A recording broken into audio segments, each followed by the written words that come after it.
Welcome to Visual Fractions.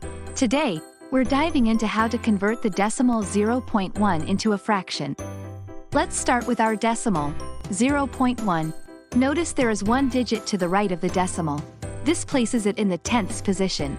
To convert this decimal into a fraction, you initially put it over 1, essentially treating the decimal as the numerator in a fraction where the denominator is 1.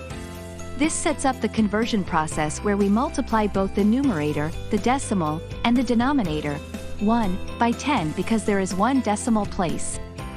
So, 0.1 times 10 gives us 1, and 1 times 10 gives us 10.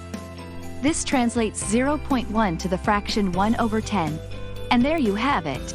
The decimal 0.1 when converted to a fraction equals 1/10. This fraction is in its simplest form and cannot be further simplified. If you found this tutorial helpful, remember to smash that like button and subscribe to Visual Fractions for more practical math insights. Thanks for watching.